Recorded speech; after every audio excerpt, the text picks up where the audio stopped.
আসসালামু আলাইকুম স্যার। ওয়ালাইকুম আসসালাম। সবাই ভালো আছো? জি স্যার, আলহামদুলিল্লাহ। আপনি কেমন আছেন? আলহামদুলিল্লাহ।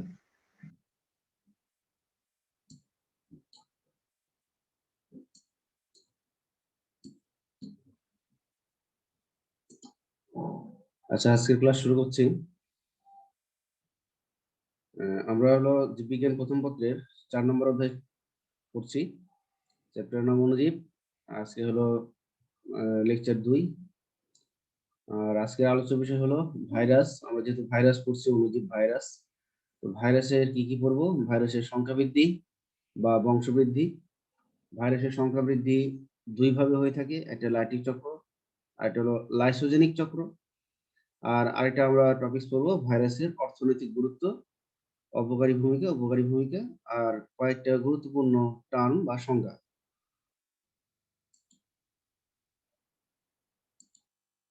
আমরা প্রথমে আসি যে ভাইরাসের সংখ্যা বৃদ্ধি বা বংশবৃদ্ধি। একটি পরিপূর্ণ ভাইরাস কখনো পূর্বস্থিত কোনো ভাইরাস থেকে সরাসরি উদ্ভূত হয় না। এছাড়া ভাইরাস অকোষীয়, তাই নতুন ভাইরাস সৃষ্টির প্রক্রিয়াকে জীবনচক্র বলা হয় না, বলা হয় সংখ্যা বৃদ্ধি প্রক্রিয়া। আমরা যখন এই চক্রগুলো দেখবো তখন আমরা দেখবো যে আমরা একে বলবো সংখ্যা বৃদ্ধি, জীবনচক্র না বলে সংখ্যা বৃদ্ধি বলার পিছনে কারণ যে ভাইরাস তার নিজস্ব দেহ থেকে ভাইরাস তৈরি করছে না। ভাইরাস হচ্ছে, নতুন ভাইরাস তৈরি হচ্ছে, কিন্তু নতুন ভাইরাস তৈরি হচ্ছে অন্য একটা পোষক দেহকে ব্যবহার করার মাধ্যমে। হ্যাঁ, এই জন্য ওই পোষক দেহ মূলত ভাইরাসটা তৈরি করছে। ভাইরাসের হেল্প লাগছে, কিন্তু ভাইরাস তার নিজস্ব দেহ থেকে এটা তৈরি করছে না। এই জন্য আমরা ভাইরাসের এই বৃদ্ধিটাকে আমরা বলবো সংখ্যা বৃদ্ধি, বংশবৃদ্ধি বলবো না।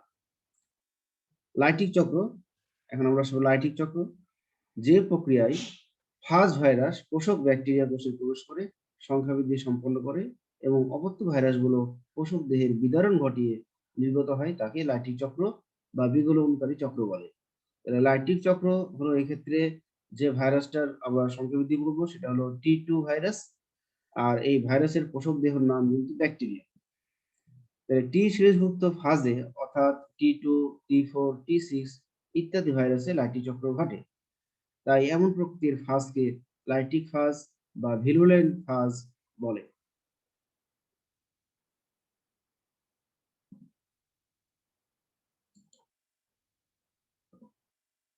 আচ্ছা, এরপর আমরা আসবো স্যার, এখানে এটা বললো কেন যে একটি পরিপূর্ণ ভাইরাস কখনো পূর্বস্থিত কোনো ভাইরাস থেকে সরাসরি উদ্ভূত হয় না? হ্যাঁ, আমরা আগে চক্রটা মানে এটা সবসময় ব্যাকটেরিয়া বা এসব হ্যাঁ, আমরা এসবগুলি থেকেই হবে, নিজে থেকে কখনো হবে না? না না, আমরা লাইটিক চক্রটা পড়ি, তাহলে তোমরা এই ধারণাটা ক্লিয়ার হয়ে যাবে। লাইটিক চক্রটা আমরা বুঝি আগে। আচ্ছা, কোষ প্রাচীর বিদীর্ণ হওয়াকে লাইসিস বা বিগলন বলে। তাহলে এখানে কার কোষ প্রাচীর বিগলন হবে? এখানে ব্যাকটেরিয়ার কোষ প্রাচীর বিগলন হবে, আর এই বিগলন করবে নতুন ভাইরাসগুলো। তাহলে এই বিগলন করাকে আমরা বলবো লাইসিস। তো লাইটিক চক্র আমরা শুরু করছি এখন। কোলাই এর পূর্ণরূপ এস্টেরিখিয়া কোলাই নামক ব্যাকটেরিয়া কোষে T2 ব্যাকটেরিওফাজের লাইটিক চক্র নিম্নলিখিত ধাপসমূহে সংঘটিত হয়। 1 নম্বর ধাপের নাম সংযুক্তি। তো এক্ষেত্রে কি হয় যে ভাইরাস কোলাই ব্যাকটেরিয়াকে আক্রমণ করার পর ব্যাকটেরিয়ামের কোষ প্রাচীরে থাকা রিসেপ্টর সাইটের প্রোটিনের সাথে ফাজ ক্যাপসিডের যে স্পর্শক তন্তুর প্রোটিন আছে, এই প্রোটিনের রাসায়নিক ক্রিয়া ঘটে। তাহলে এখানে কি হচ্ছে যে আমরা এখানে দেখতে পারি যে এখানে এই যে আমরা 1 নম্বর ধাপটা আমরা এখানে দেখতে পাচ্ছি সংযুক্ত। তাহলে বাইরের অংশটা হলো ভাইরাস আর ভিতরের এই আয়তাকার অংশটা হলো ব্যাকটেরিয়ার কোষ প্রাচীর। তাহলে ব্যাকটেরিয়ার কোষ প্রাচীরে থাকবে রিসেপ্টর প্রোটিন, আর ভাইরাসের স্পর্শক তন্তুর ওখানে থাকবে একটা প্রোটিন। তাহলে স্পর্শক তন্তুর প্রোটিন এবং ব্যাকটেরিয়ার কোষ প্রাচীরের রিসেপ্টর প্রোটিন এদের মধ্যে একটা বাইন্ড হয়, যার ফলে ভাইরাস ব্যাকটেরিয়ার কোষ প্রাচীরে দৃঢ়ভাবে সংযুক্ত হয়ে যায় এবং আক্রমণের সূচনা করে। তাহলে আমরা 1 নম্বর ধাপটা বুঝতে পারলাম। স্যার রিসিপ্টর সাইট কি? রিসেপ্টর সাইট, রিসেপ্টর মানে গ্রাহক, আর সাইট মানে স্থান। তাহলে ব্যাকটেরিয়ার একটা জায়গা আছে, এই জায়গাটা হলো রিসেপ্টর সাইট। ওখানে একটা প্রোটিন থাকে। ওই প্রোটিনটা মূলত ভাইরাস যদি ব্যাকটেরিয়ার কোষ প্রাচীরে আসে, তখন ওই রিসেপ্টর সাইটের প্রোটিন তখন ভাইরাসের স্পর্শক তন্তুর প্রোটিনের সাথে বাইন্ড হতে পারে, আর বাইন্ড হলেই তখন হয়ে যাবে সংযুক্তি হয়ে যাবে ভাইরাস। স্যার এটা একটা প্রোটিন। হ্যাঁ, রিসেপ্টর সাইট হলো গ্রাহক স্তরের প্রোটিন, ওখানে একটা প্রোটিন থাকে। আমাদের দেহেও কিন্তু ভাইরাস বসার কিন্তু রিসেপ্টর সাইটের প্রোটিন আছে, আমাদের দেহেও আছে। তো ধাপ টু হলো ফার্স্ট ডিএনএ অনুপ্রবেশ। ব্যাকটেরিওফাজের দণ্ডাকৃতির লেজটি সংকুচিত হয়ে বিশেষ শক্তি প্রয়োগের মাধ্যমে সংযোগ স্থানের প্রাচীরে ছিদ্র তৈরি করে এবং ফার্স্ট ডিএনএ কে ইকোলাই ব্যাকটেরিয়ামের কোষ মেমব্রেন ভেদ করে সাইটোপ্লাজমে প্রবেশ করিয়ে দেয়, যার ফলে শূন্য প্রোটিন আবরণটি বাইরেই থেকে যায়। আমরা 2 নম্বর ধাপটা দেখি। তাহলে এই যে 2 নম্বর ধাপ আমরা ছবিতে দেখতে পাচ্ছি। তাহলে উপরে আমরা দেখতে পাচ্ছি শূন্য ফার্স্ট দেহটা বাইরেই অপেক্ষা করছে, আর এর ভিতরে কি হয়েছে যে ভাইরাস তার লেজকে সংকোচন করেছে, সংকোচন করার ফলে একটা শক্তি পেয়েছে, আর সেই শক্তির ফলে ব্যাকটেরিয়ার কোষ প্রাচীরে একটা ছিদ্র তৈরি করে, আর এই ছিদ্রের মাধ্যমে ভেতরের থাকা যে ডিএনএ, সেই ডিএনএ কে ব্যাকটেরিয়ার সাইটোপ্লাজমে পাঠিয়ে দেয়। এইভাবে ফার্স্ট তার ডিএনএ কে ব্যাকটেরিয়ার সাইটোপ্লাজমে পাঠায়। তাহলে 2 নম্বর স্টেজ বুঝতে পারছো? জি স্যার। এবার আমরা আসবো 3 নম্বর স্টেজ। 3 নম্বর স্টেজটা হলো একটু জটিল এবং এটা একটু বড়। তো ধাপ 3 এটা হলো কি প্রতিলিপন। এক্ষেত্রে কি হবে, ফার্স্ট ডিএনএ পোষক কোষের অভ্যন্তরে নিজস্ব প্রমোটর সিকোয়েন্স দ্বারা পোষক কোষের আরএনএ পলিমারেজকে আকৃষ্ট করে এবং এই আরএনএ পলিমারেজ ব্যবহার করে ফাজ এমআরএনএ তৈরি করে। ফাজ এমআরএনএ পরে প্রোটিন তৈরি করে। একটা বিশেষ প্রোটিন ইকোলাইয়ের ডিএনএ কে খণ্ড বিখণ্ড করে নষ্ট করে দেয়।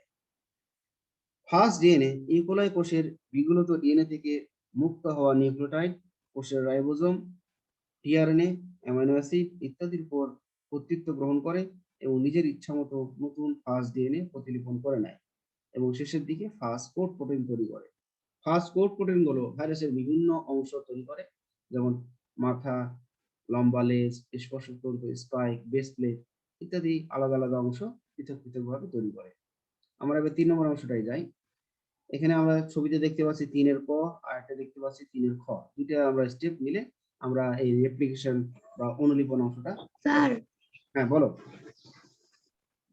বলো। স্যার কম শোনা যাচ্ছে, একটু জোরে বললে ভালো হইতো। কম শোনা যায়?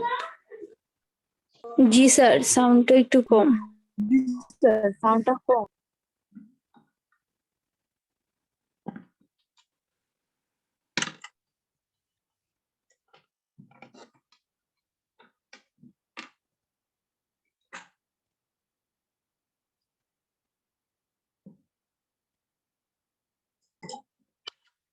হ্যাঁ হ্যালো, এবার শোনা যাচ্ছে? জি স্যার, শোনা যাচ্ছে। আচ্ছা ঠিক আছে। তাহলে আমরা এখন 3 নম্বরে আছি। 3 নম্বর হলো অনুলিপন। তো অনুলিপনটা আমরা এখন কিভাবে বলবো, যে এখানে আমরা বললাম যে ভাইরাসের ডিএনএ কিন্তু ব্যাকটেরিয়ার সাইটোপ্লাজমে অবস্থান করছে। এখন এই ভাইরাসের ডিএনএ কি করবে, ব্যাকটেরিয়ার স্যার আবার আস্তে হয়ে গেছে।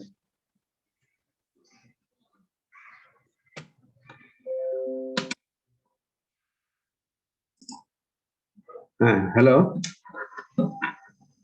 হ্যালো, জি স্যার। এবার শোনা যায়? কিছু শোনা যাচ্ছে। জি স্যার। আচ্ছা থ্যাংক ইউ। আচ্ছা যেটা বলছিলাম, তাহলে যে আমরা 3 নম্বর ধাপে আছি অনুলিপন। তো এই অনুলিপনটা কিভাবে হবে, যে ভাইরাস তার ডিএনএ খেয়ে ব্যাকটেরিয়ার সাইটোপ্লাজমে প্রবেশ করাইছে। এবার কি করবে, যে ভাইরাস তার নিজস্ব প্রমোটর সিকোয়েন্স দ্বারা ব্যাকটেরিয়ার সাইটোপ্লাজমে যে একটা এনজাইম আছে আরএনএ পলিমারেজ এনজাইম, সেই এনজাইমকে আকৃষ্ট করে। আরএনএ পলিমারেজ এনজাইম আকৃষ্ট করে, এবং এই আকৃষ্ট করার পর এখানে কি হবে যে এমআরএনএ তৈরি হবে। কি তৈরি হবে? এমআরএনএ। আর এমআরএনএ একটা প্রোটিন তৈরি করবে, ঠিক আছে? এমআরএনএ আমরা একটা এমআরএনএ একটা প্রোটিন তৈরি করি, আমরা যে ওই স্লাইডটা বের করি, তাহলে এমআরএনএ তৈরি হয়, এমআরএনএ পরে প্রোটিন তৈরি করে। আর এই বিশেষ প্রোটিন তখন কি করবে যে ব্যাকটেরিয়ার যে ডিএনএটা আছে সেই ডিএনএ কে কেটে খন্ড খন্ড খন্ড করে আলাদা করে দেবে। হ্যাঁ, এরপরে কি করবে? এরপরে হলো যে ফার্স্ট ডিএনএ তখন কি করবে যে এই ব্যাকটেরিয়ার ডিএনএ কে তো সে কর্তৃত্ব নিয়েছে, হ্যাঁ, এছাড়াও টিআরএনএ, তারপর রাইবোসোম, তারপর হলো অন্যান্য যে উপাদানগুলো আছে এগুলোর উপর কর্তৃত্ব নিয়ে নেয়। এবং দেখা যায় যে ব্যাকটেরিয়ার ডিএনএ কে তখন ছাঁচ হিসেবে ব্যবহার করে, হ্যাঁ, ভাইরাস তার নিজস্ব ডিএনএ সংখ্যা বৃদ্ধি করে। কি প্রক্রিয়ায় বৃদ্ধি করে? রেপ্লিকেশন প্রক্রিয়ায় বৃদ্ধি করে। এইভাবে ফার্স্ট ডিএনএ তার নিজস্ব সংখ্যা বৃদ্ধি করে। বুঝতে পেরেছো? অনুলিপন কি সবাই বুঝতে পেরেছো? জি স্যার। জি স্যার। আর শেষে তৈরি করবে হলো কোড প্রোটিন, আর এই প্রোটিন ভাইরাসের বিভিন্ন অংশ তৈরি করবে।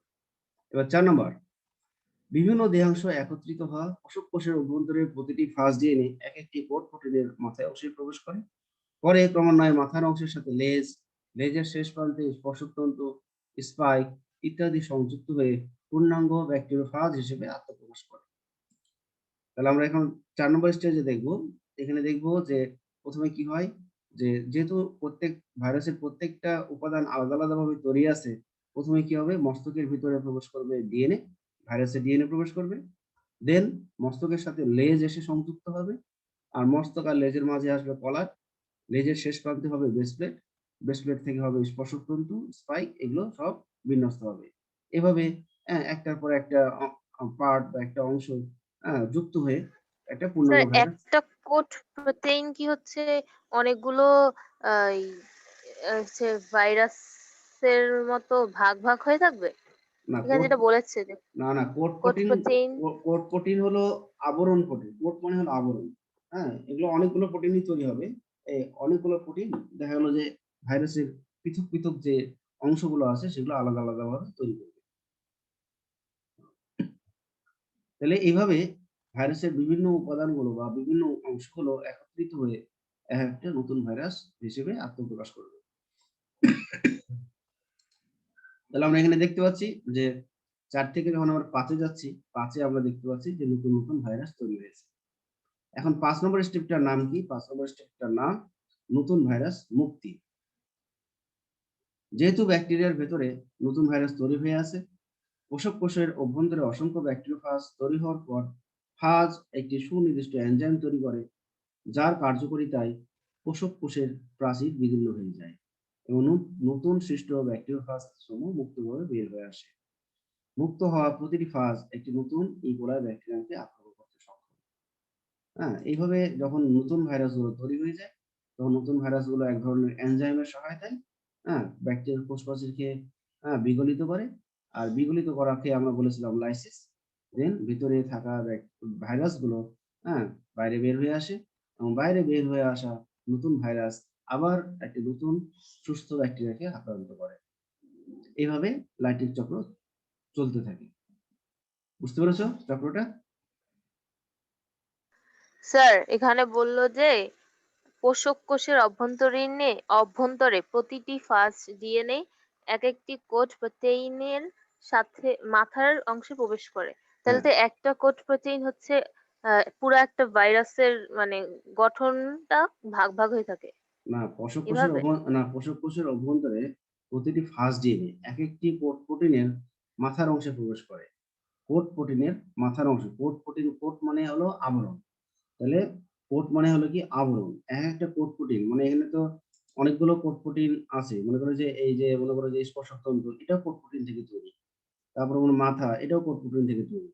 স্পাইক বা স্পর্শক তন্তু, এগুলো কোড প্রোটিন থেকে তৈরি। লেজ, স্পর্শক যাই আছে মানে উপাদান যাই আছে সবই কোড প্রোটিন থেকে তৈরি। তাহলে মাথা যেহেতু একটা কোড প্রোটিন, তাহলে মাথার অংশে প্রবেশ করছে ডিএনএ। বুঝতে পেরেছো? কোড মানে হলো আবরণ। আমরা এবার চলে যাব তাহলে 2 নম্বর আরেকটা ইনফরমেশন নিচে দেওয়া আছে, ইক্লিপস কাল। তাহলে পোষক ব্যাকটেরিয়াকে আক্রমণ করার পর থেকে পূর্ণাঙ্গ অপত্য ভাইরাস সৃষ্টি হওয়ার মধ্যবর্তী সময়কাল। তাহলে একটা ব্যাকটেরিয়াকে যখন ভাইরাস আক্রমণ করবে এবং আক্রমণ করার পর থেকে শুরু করে যতক্ষণ পর্যন্ত পূর্ণাঙ্গ নতুন ভাইরাস সৃষ্টি না হচ্ছে, হ্যাঁ, এই নতুন ভাইরাস সৃষ্টি হওয়ার যে মাঝামাঝি সময়, এই সময়টাকে আমরা বলবো ইক্লিপস কাল। এবার আমরা আসবো লাইসোজেনিক চক্র। যে প্রক্রিয়ায় ফাজ ভাইরাস ব্যাকটেরিয়ার কোষে প্রবেশের পর ভাইরাল ডিএনএটি ব্যাকটেরিয়াল ডিএনএ অণুর সঙ্গে সংযুক্ত হয় এবং ব্যাকটেরিয়াল ডিএনএর সঙ্গে একত্রিত হয়ে রেপ্লিকেট করে, কিন্তু পূর্ণাঙ্গ ভাইরাস রূপে ব্যাকটেরিয়া কোষের বিদারণ বা লাইসিস ঘটিয়ে মুক্ত হয় না, তাকে লাইসোজেনিক চক্র বলে। এক্ষেত্রে যে ভাইরাসগুলো এই চক্র সম্পূর্ণ করবে তাকে বলবো আমরা ল্যামডা ফাজ, P1 ফাজ, M13 ফাজ ইত্যাদি ভাইরাস ইকোলাই ব্যাকটেরিয়া কোষে লাইসোজেনিক চক্র সম্পন্ন করে। এই ধরনের চক্রে ফাজ ভাইরাস পোষক কোষকে ধ্বংস না করেই সংখ্যা বৃদ্ধি করে থাকে। এই ধাপের স্টেপগুলো কি কি? প্রথমে হলো সংযুক্তি, 2 নম্বর অনুপ্রবেশ। সংযুক্তি আর অনুপ্রবেশ একবারে আমরা লাইটিক চক্রের যে স্টেপগুলো পড়েছিলাম ওটার মতোই। এবং আমরা 3 নম্বর স্টেপ দিয়ে শুরু করি। 3 নম্বরের স্যার। স্টেপটা বলো। স্যার, এই সংখ্যা বৃদ্ধি প্রক্রিয়াগুলো কি শুধু ফাজ ভাইরাসের জন্য প্রযোজ্য? হ্যাঁ, ফাজ ভাইরাসের জন্য প্রযোজ্য। ঠিক আছে, আমরা এটা স্যার, অন্যান্য ভাইরাস কিভাবে করে ওইগুলা ওগুলো ইয়ে হবে ওগুলো না? ওগুলো- না ওগুলো তোমাদের শেখার দরকার নাই, তোমাদের সিলেবাসে যেটা আছে তোমাদেরকে সেটাই শিখতে হবে। হ্যাঁ, আরো তো অন্যান্য অনেক ভাইরাসে মনে করো যে চক্র আছে, ওগুলো তোমাদের সিলেবাসে নাই। তো অনেকটা এই দুইটা চক্রের মতোই অনেকটা অন্যান্য ভাইরাস যখন আমাদের দেহে ঢুকবে তখন এই দুইটার যে কোনো একটা দিয়ে ঢুকে। তো যাই হোক, আমরা এখন আসি 3 নম্বর স্টেপ, ব্যাকটেরিয়া ডিএনএ এর সঙ্গে ভাইরাস ডিএনএ এর সংযুক্তি। তাহলে আমরা এখন কি করব, যে যেহেতু ব্যাকটেরিয়ার দেহে আমরা এখানে স্টেপগুলো বলছি, প্রথমটা হলো সংযুক্তি। এখানে আমরা দেখতে পাচ্ছি যে ভাইরাস যে জিনোম, সে ভাইরাসের জিনোমটা এখানে ব্যাকটেরিয়ার ডিএনএ তে প্রবেশ করে দিয়েছে, ব্যাকটেরিয়ার সাইটোপ্লাজমে প্রবেশ করে দিয়েছে। আর শূন্য যে আবরণটা সেটা ব্যাকটেরিয়া কোষের বাইরে আছে। তাহলে এখন আমরা দেখতে পাচ্ছি যে ব্যাকটেরিয়ার সাইটোপ্লাজমে ভাইরাসের ডিএনএ বা ভাইরাসের জিনোম আছে, প্লাস ব্যাকটেরিয়ার ডিএনএ এখানে বিদ্যমান। এখন আমরা 3 নম্বরে আসি, যে নিউক্লিয়েজ এনজাইম ব্যাকটেরিয়ার ডিএনএ কে একটি জায়গায় কেটে ফেলে এবং ইন্টিগ্রেজ এনজাইমের সহায়তায় ওই কাটা স্থানে ফাজ ডিএনএটি গিয়ে সংযুক্ত হয়ে নতুন জিনোম সৃষ্টি করে। একে প্রোফাজ বলে, যা ব্যাকটেরিয়া সুপ্ত অবস্থায় থাকে। আমরা 3 নম্বর স্টেপটা এখানে দেখতে পাচ্ছি, এটা হলো প্রোফাজ। তাহলে এখানে কি করবে, যেহেতু ফার্স্ট ডিএনএ ব্যাকটেরিয়ার মধ্যে ঢুকে গেছে, ব্যাকটেরিয়ার সাইটোপ্লাজমে ঢুকে গেছে, ফার্স্ট ডিএনএ এখন কি করবে, নিউক্লিয়াস এনজাইমের সহায়তায় এই যে ব্যাকটেরিয়ার যে ডিএনএ আছে সেটাকে কেটে ফেলবে, কিছু কিছু অংশে কেটে ফেলবে এবং সেই কাটা অংশে স্যার এখানে বলো, ব্যাকটেরিয়ার এখানে জিনোম বলা হচ্ছে কেন? এখানে কি ব্যাকটেরিয়ার হচ্ছে এক সেট ক্রোমোজোম খালি এরকম হবে, না সংযুক্ত হবে? ব্যাকটেরিয়াতে তো আসলে ওরকম ক্রোমোজোম নাই। হ্যাঁ, এটাকে এখানে বলা হচ্ছে যে জেনেটিক বস্তু। হ্যাঁ, এখানে জিনোম বলতে এখানে জেনেটিক বস্তু। আমরা যদিও জানি এক সেট ক্রোমোজোমকে জিনোম বলে। হ্যাঁ, এক সেট ক্রোমোজোমকে আসলে ব্যাকটেরিয়া যে আমরা যে বলতেছি ওটা হলো যে ক্রোমোজোম, কিন্তু ব্যাকটেরিয়ার ক্রোমোজোমকে আমরা ডিএনএ বলবো, কারণ হ্যাঁ, তাকে আমরা পূর্ণাঙ্গ জিনোম বা পূর্ণাঙ্গ নিউক্লিয়াস কিন্তু ব্যাকটেরিয়াতে নাই। হ্যাঁ, ব্যাকটেরিয়ার তাহলে কয়েকটি স্যার জেনেটিক বস্তু বলবো, জেনেটিক বস্তু। জিনোম বলতে এখানে? হ্যাঁ হ্যাঁ, জিনোম বলতে এখানে জেনেটিক বস্তু হবে, এখানে কিন্তু এক সেট ক্রোমোজোম হবে না। হ্যাঁ, আচ্ছা ওকে স্যার। আমরা এখন 3 নম্বর স্টেপে আছি। তাহলে আমরা বললাম কি, ভাইরাস তার ডিএনএ দিয়ে কি করবে, নিউক্লিয়াস এনজাইমের সহায়তায় ব্যাকটেরিয়ার ডিএনএ কে কেটে ফেলবে, কিছু অংশ কেটে ফেলবে এবং পরে ইন্টিগ্রেজ এনজাইমের সহায়তায় ওই স্থানে কি করবে, ভাইরাস তার ডিএনএ কে স্থাপন করবে, স্থাপন করে ওই ব্যাকটেরিয়ার ডিএনএ এবং ভাইরাস ডিএনএ এর সংযুক্তি ঘটাবে, যার ফলে প্রোফাজ বলে একটা নতুন কম্বিনেশন তৈরি হবে এবং এটা এই প্রোফাজ ব্যাকটেরিয়ার মধ্যে সুপ্ত অবস্থায় থাকে। এবার 4 নম্বর স্টেজ দেখো, প্রতিলিপন। এখন ব্যাকটেরিয়ার দেহে কিন্তু প্রোফাজ আছে, মানে প্রোফাজটা হলো bacterial DNA plus viral DNA. এখন ব্যাকটেরিয়া কি করবে, দ্বিবিভাজন প্রক্রিয়ায় অংশ নেবে। দ্বিবিভাজন প্রক্রিয়ায় আমরা তো জানি কিভাবে হয়, যে প্রথমে ব্যাকটেরিয়ার যে জিনোম বা ব্যাকটেরিয়ার যে প্রোফাজ সেটা আগে লম্বা হবে, লম্বা হয়ে দুইটা ভাগ হবে, এবং দুই ভাগ হয়ে দুইটা আলাদা হয়ে যাবে এবং তাদের মাঝখানে কোষপ্রাচীর সৃষ্টি হবে। এইভাবে যখন দ্বিবিভাজনের মাধ্যমে যখন এরা একটা থেকে দুইটা কোষ হয়ে যায়, তখন প্রত্যেকটা কোষে কিন্তু প্রোফাজের অংশটা বিদ্যমান থাকে।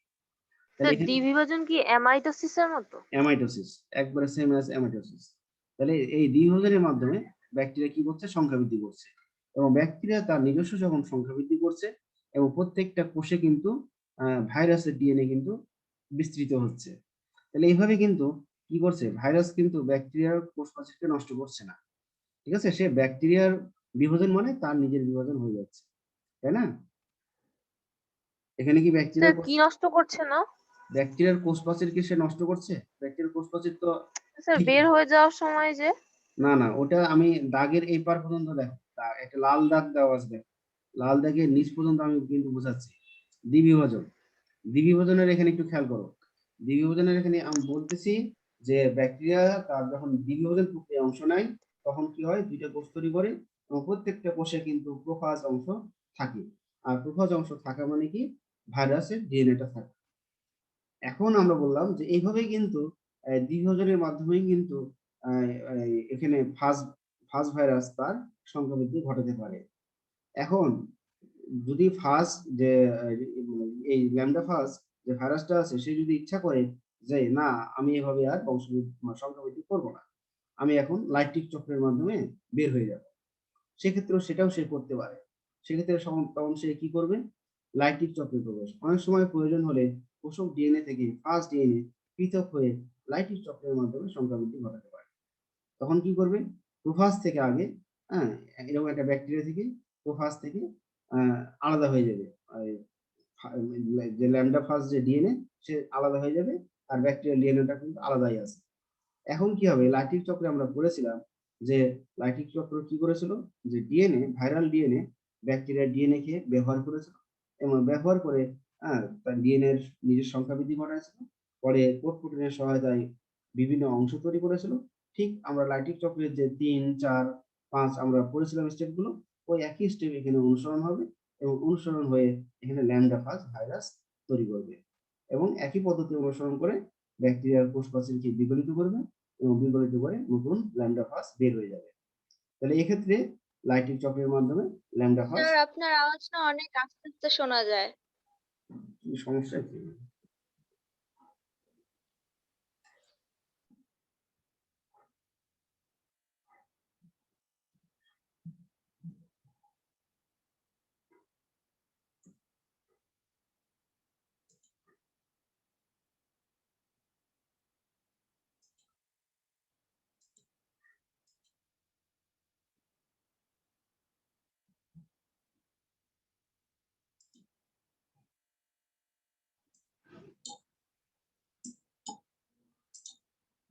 হ্যাঁ, হ্যালো, সাউন্ড জোরে হয়েছে?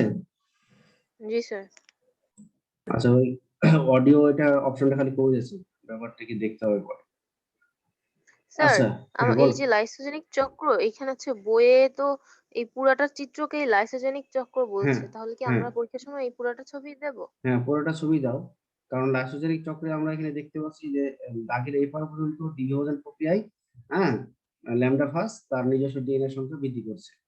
আর উপরে আমরা দেখতে পাচ্ছি দাগের ওই পারে যে সে যদি ইচ্ছা করে যে সে লাইট্রিক চক্র ঘটাতে পারে এবং লাইট্রিক চক্রের মাধ্যমে নতুন ল্যামডা ফাজ ভাইরাস ব্যাকটেরিয়ার কোষ প্রাচীর বিগলন করে বাইরে বের হয়ে আসতে পারে।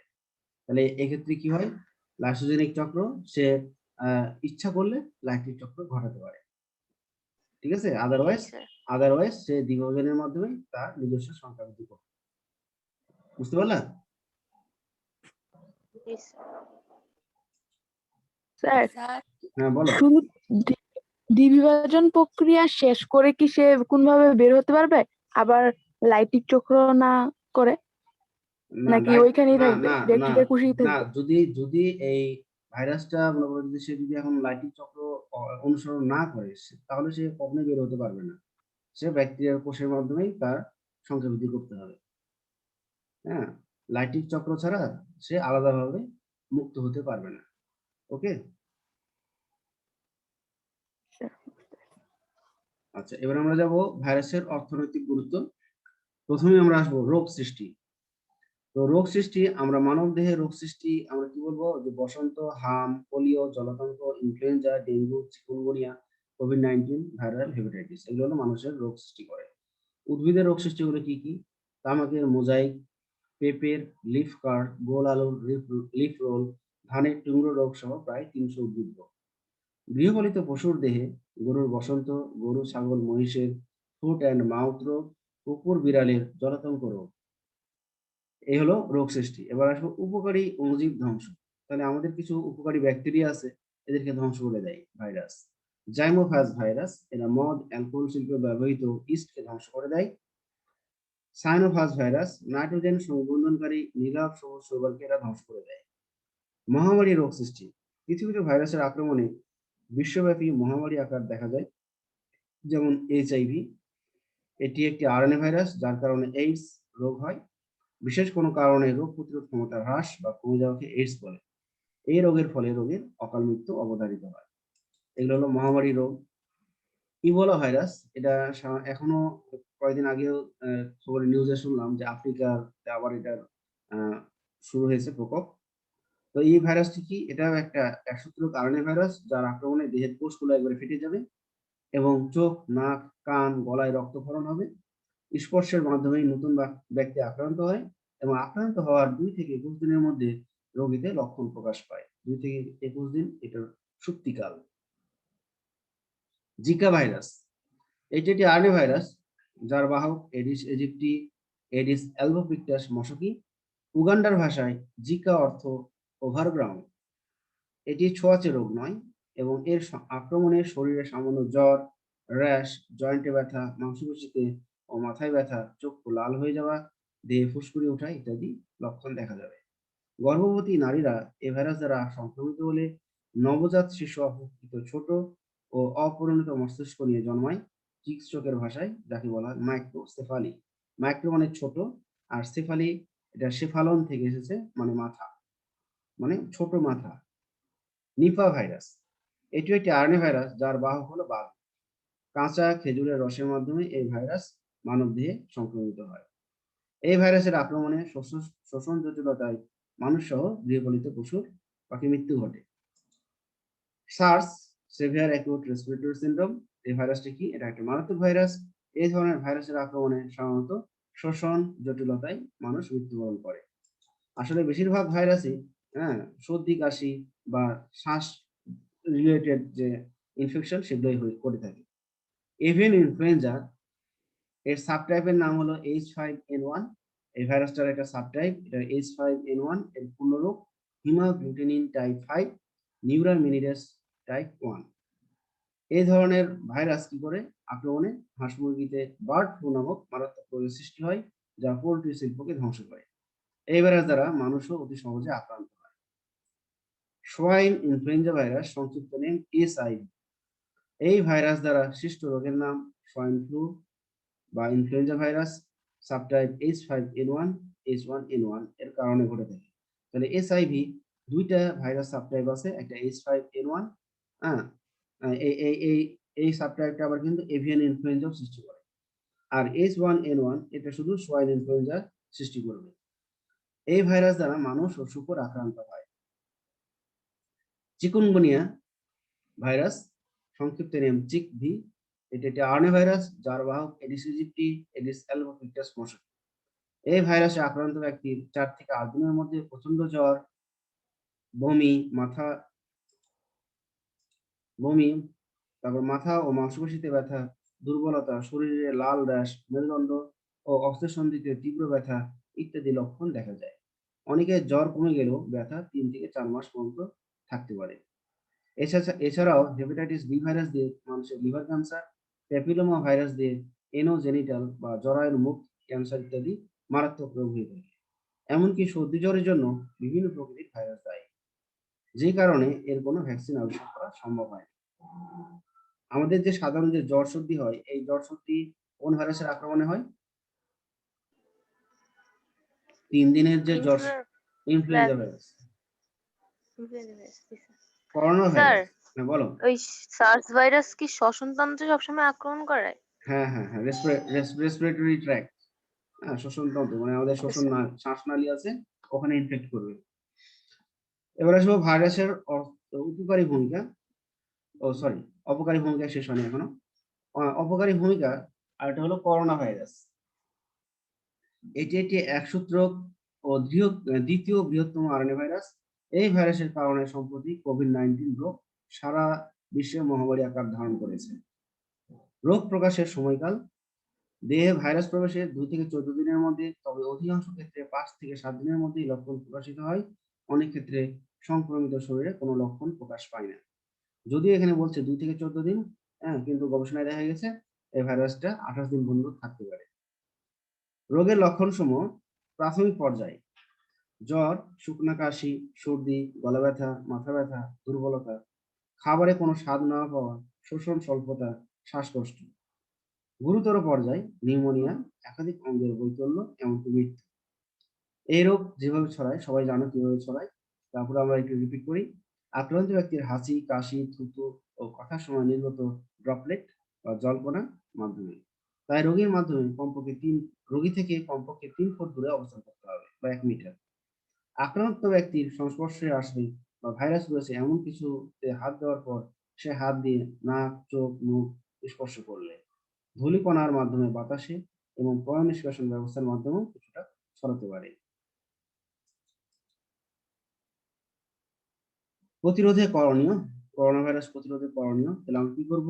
যে রোগবাহী ব্যক্তির সংস্পর্শ এড়িয়ে চলা, জনসমাগম এড়িয়ে চলা, সম্ভব হলে ঘরে থাকা, অপরিষ্কার হাতে নাক, মুখ, চোখ স্পর্শ না করা, হাঁচি, কাশি দেওয়ার সময় রুমাল বা হাতের কনুই ব্যবহার করা, উন্নত মানের মাস্ক ব্যবহার করা যা 40% সংক্রমণ রোধ করতে পারে, বারবার সাবান দিয়ে অন্তত 20 সেকেন্ড হাত ধোয়া, গণপরিবহন ও লিফট ব্যবহার না করা। চিকিৎসা, এই ভাইরাসের সুনির্দিষ্ট কোনো ওষুধ এখনো স্বীকৃত হয়নি, তবে বিভিন্ন উপসর্গ অনুযায়ী চিকিৎসা দেওয়া হয়, যেমন প্যারাসিটামল। আর অক্সিজেন যদি কমে যায়, সেক্ষেত্রে অক্সিজেনের ব্যবস্থা করা। এছাড়াও কিছু ওষুধ দিয়ে ভালো ফল পাওয়া গেছে, হ্যাঁ, এগুলো এখনো গবেষণাধীন। অ্যাভিগান, রেমডেসিভির, ফ্যাভিপিরাভির ইত্যাদি। মুমূর্ষু রোগীদের ক্ষেত্রে প্লাজমা থেরাপিতে উল্লেখযোগ্য সাফল্য পাওয়া গেছে। সম্প্রতি এ রোগের ভ্যাকসিন আবিষ্কৃত হয়েছে, তাই ভ্যাকসিন গ্রহণ করাই হলো এই রোগ প্রতিরোধের একমাত্র উপায়। তবে ভ্যাকসিন গ্রহণ করলেই যে আবার আক্রান্ত হবে না এরকম কোনো কথা নেই। ভ্যাকসিন নিলেও পরে ওই ভ্যাকসিন নেওয়া ব্যক্তি পরে আক্রান্ত হতে পারে। তবে পরে আক্রান্ত হলে কি সমস্যা? সমস্যাটা হলো যে আগে যদি আমি ভ্যাকসিন না নেওয়ার সময় আমি যদি আক্রান্ত হই তাহলে আমাদের জটিলতা বেশি হবে। কিন্তু ভ্যাকসিন নেওয়ার পরে যদি আক্রান্ত হয়, যেহেতু আমাদের ওই ভাইরাসের বিরুদ্ধে ভ্যাকসিন নেওয়ার পর আমাদের শরীরে অ্যান্টিবডি তৈরি হয়। আর এই অ্যান্টিবডি থাকার কারণে তারপরে যদি আমি ভাইরাস দ্বারা আক্রান্ত হই, তাহলে আমি আগের মতো জটিলতা বা ভয়াবহতা হবে না, কম হবে। হয়তো স্যার আক্রমণ মানে অসুস্থ হওয়ার পর কি আর ভ্যাকসিন নেওয়া যায় না? হ্যাঁ, তাও নেওয়া যাবে। অসুস্থ হওয়ার পরেও ভ্যাকসিন নেওয়া যাবে। যদিও না নিলেও চলে। হ্যাঁ, কিন্তু দেখা গেল যে অনেক সময় কারো ক্ষেত্রে অ্যান্টিবডি তৈরি হয় কম। হ্যাঁ, ভাইরাস দ্বারা আক্রান্ত হয়েছে কিন্তু শরীরে অ্যান্টিবডি কম তৈরি হয়েছে। হ্যাঁ, আবার কারো বেশিও তৈরি হয়। তাদের হয়তো ভ্যাকসিন না নিলেও চলে। কিন্তু যাদের ভ্যাকসিন কম তৈরি হয়েছে, অ্যান্টিবডি টেস্ট করলে এটা পাওয়া যাবে যে তার ভ্যাকসিন নেওয়া দরকার না দরকার নাই। যদি ডাক্তাররা দেখে যে অ্যান্টিবডি কম আছে, তাহলে তাকে ভ্যাকসিন নেওয়ার জন্য সুপারিশ করবে। স্যার তারা যারা হচ্ছে করোনায় আক্রান্ত হচ্ছে তাদের কি ভ্যাকসিন দেওয়া হয়? হ্যাঁ, দিচ্ছে তো। ও আচ্ছা। না, তাদের না নিলেও চলে। যেহেতু তারা ভালো হয়ে গেছে, তাদের শরীরে কিছু তো অ্যান্টিবডি তো অবশ্যই তৈরি হয়েছে। নাহলে তো না তারা কিছু স্যার, ভালো হওয়ার কথা বলছি না স্যার। হুম, মানে হচ্ছে করোনায় আক্রান্ত হওয়ার পর মানে আমি এখন অসুস্থ আছি। এখন হ্যাঁ, কি হ্যাঁ। আমি হচ্ছে ভ্যাকসিন নিতে পারবো? না, অসুস্থ থাকা অবস্থায় নিতে পারবা না। অসুস্থ থাকা অবস্থায় নিলেও যা, না নিলেও তা। কেন স্যার? অসুস্থ থাকা অবস্থায় নিলে তোমার কি মানে ওই সময় তো ভ্যাকসিন মানে কাজ করবে না। তুমি তো দেহ এমনি ইমিউনিটি এমনি লো হয়ে আছে। হ্যাঁ? এই কারণে তুমি ও যদি আচ্ছা। তুমি সুস্থ জি হয়ে যাও, স্যার, বুঝতে পেরেছি। সুস্থ হয়ে যাওয়ার পর তুমি নিতে পারো।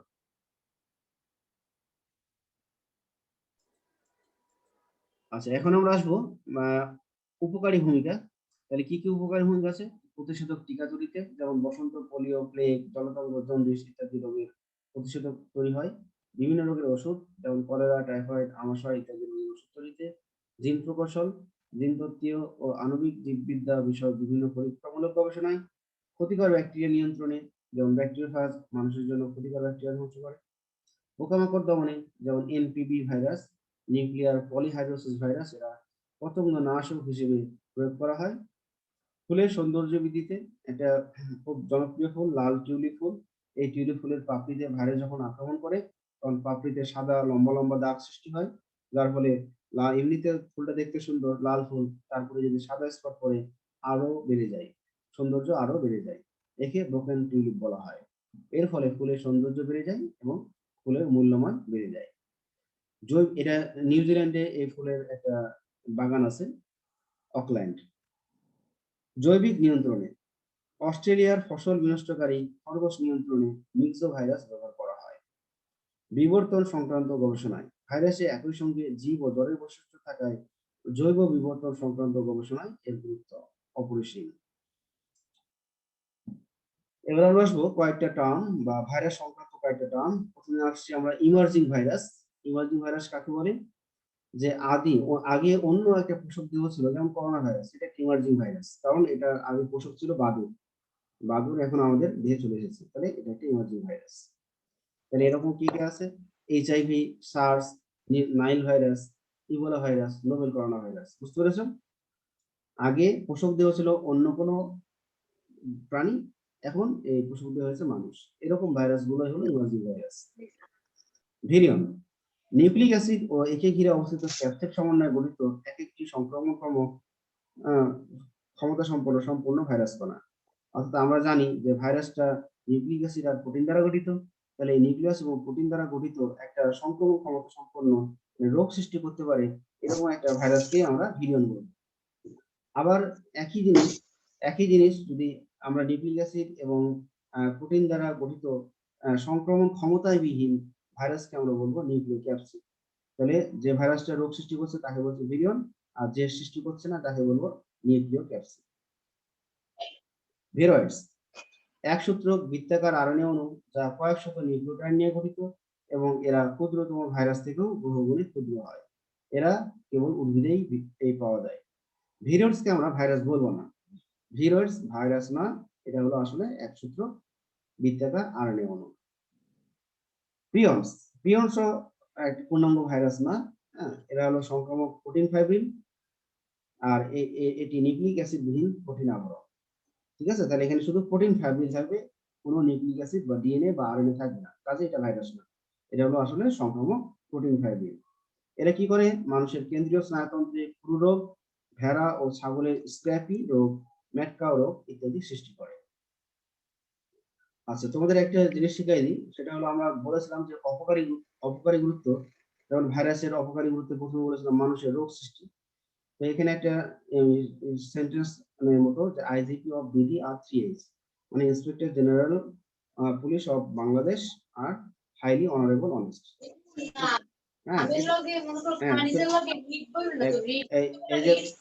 এই কথা বলো না তো, এর মানে কি? আচ্ছা শোনো, এই যে কথা বলো না প্লিজ।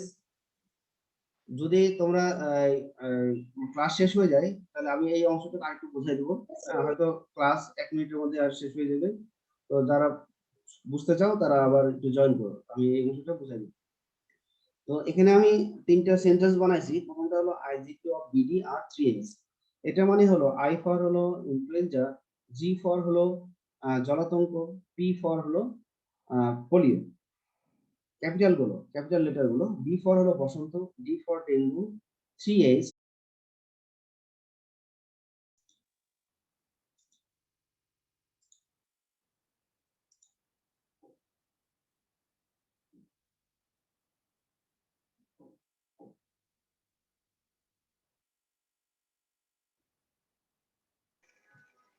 স্যার সেফালি কি মাথা? সেফালন থেকে হলো মাথা, আর মাইক্রো মানে হলো ছোট। তো আমরা যেটা, সেফালুন মানে মাথা। হ্যাঁ গ্রিক সেফালন মানে মাথা।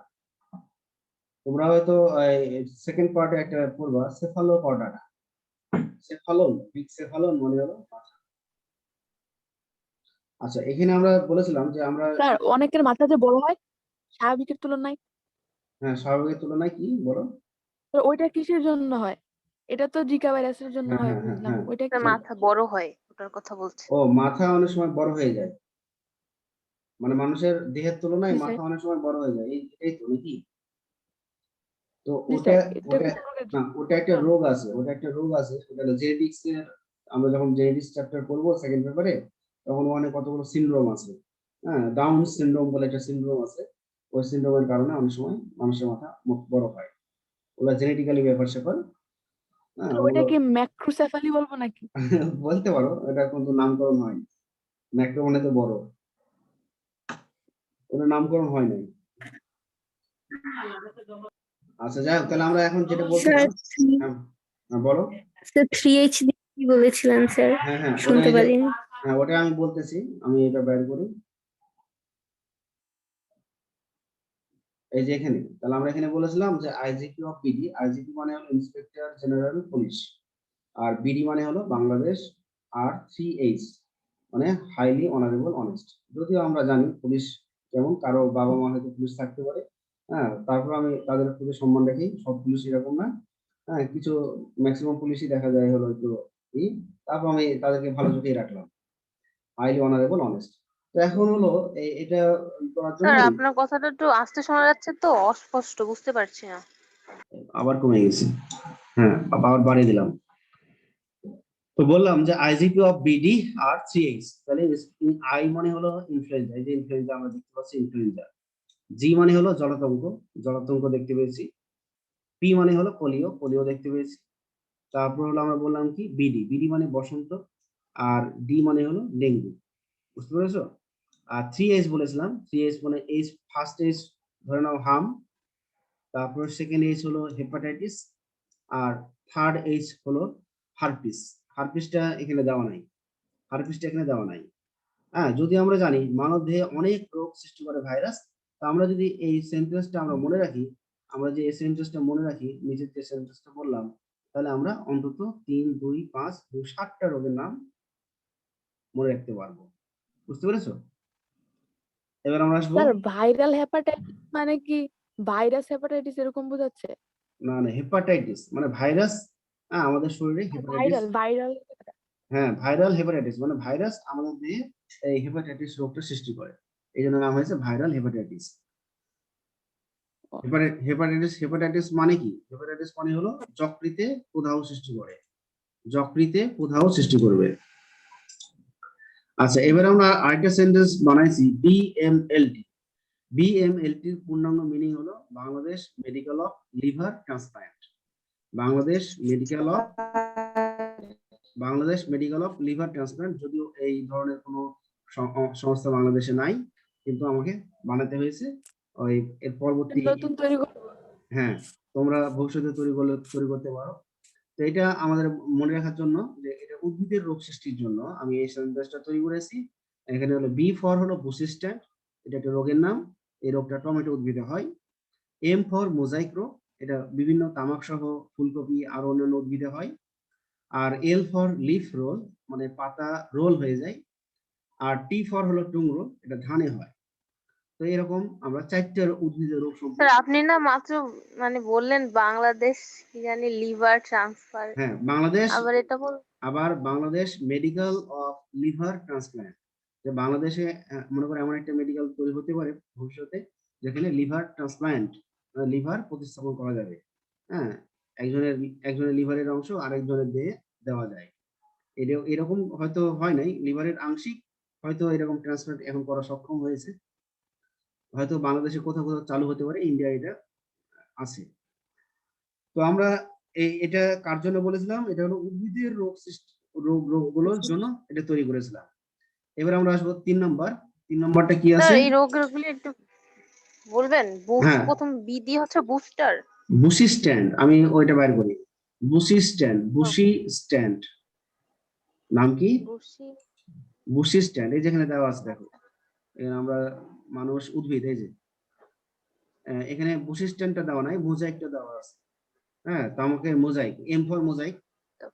হ্যাঁ, আরেকটা বলেছিলাম কি? Sir L. L, L for. এল হলো যে লিফ রোল, এই যে গোল আলুর লিফ রোল দেওয়া আছে। জি স্যার। তারপরে ধানের টুংরো দেওয়া আছে। তাহলে এখানে জি 3টে দেওয়া স্যার। আছে। টুংরো দেওয়া আছে, লিফ রোল দেওয়া আছে, আর আরেকটা দেওয়া আছে মোজাইক। এখানে দেওয়া নাই শুধু বুশি স্ট্যান্ড। বুশি স্ট্যান্ডটা কার আছে? টমেটোর। এবার আমরা আরেকটি রোগ, গৃহপালিত পশুর রোগ। এখানে আমরা বলেছিলাম বাংলাদেশ ফেভারিট গেম কাবাডি। হ্যাঁ, B for Bangladesh, F for হলো food favourite, G for game, আর কে ফর কাবাডি। এটা কিন্তু একবারে অ্যাকচুয়ালি হয়েছে। বাংলাদেশ ফেভারিট গেম কিন্তু আসলে কাবাডি। জাতীয় খেলা কিন্তু বাংলাদেশের কাবাডি বা হাডুডু। তো এটা একবারে মিলে গেছে কিভাবে। তো এখন এই গৃহপালিত পশুর দিয়ে আমরা এগুলো পাবো। তাহলে বি ফর কি? বসন্ত। কার বসন্ত? গরুর বসন্ত। এফ, এফ মানে হলো foot and mouth. Car car foot and mouth হয়? গরু, ছাগল, মহিষ। তারপর জি ফর জলাতঙ্ক, কুকুর আর বিড়ালে জলাতঙ্ক হয়। আর লাস্টে হলো কে, কে ফর হলো ক্ষতরোগ। এই ক্ষতরোগ গরু, ছাগল, মহিষে এগুলো ক্ষতরোগ হয়। খুরাতে, পায়ের যে খুরা আছে সে খুরাতে ক্ষতরোগ হয়। তাহলে আমরা এরকম গৃহপালিত পশুর রোগগুলো মনে রাখার জন্য আমি এই সেন্টেন্সটা ব্যবহার করতে পারি। হ্যাঁ, এই লাস্টে যেটা বললাম এই যে sentence, B F G K. B for sir এই কে ফর কি স্যার? কে ফর ক্ষত, ক্ষত, ক্ষত রোগ। কে ফর ক্ষত রোগ, জি ফর জলাতঙ্ক, গরু, ছাগল, হ্যাঁ গরু ছাগল বলছি, বিড়াল, কুকুর এদের জলাতঙ্ক হয়। আর কে ফর হলো ক্ষতরোগ, গরু, ছাগল, মহিষ এদের ক্ষতরোগ হবে। এফ ফর হলো ফুট অ্যান্ড মাউথ, এটাও গরু, ছাগল, মহিষের হয়। আর বি ফর হলো বসন্ত, এটা গরুর হয়। Okay sir. আচ্ছা, তো ঠিক আছে, থ্যাংক ইউ পরে পার্টিসিপেট করার জন্য। হ্যাঁ, আসলে যারা বুঝতে চায় তারা, যারা সিনসিয়ার তারাই পার্টিসিপেট করেছে। এই 15 জনকে ধন্যবাদ। আসসালামু আলাইকুম। আসসালামু আলাইকুম স্যার। ওয়ালাইকুম আসসালাম। আসসালামু আলাইকুম স্যার। হ্যাঁ, ওয়ালাইকুম আসসালাম। শেষ করছি। খোদা হাফেজ।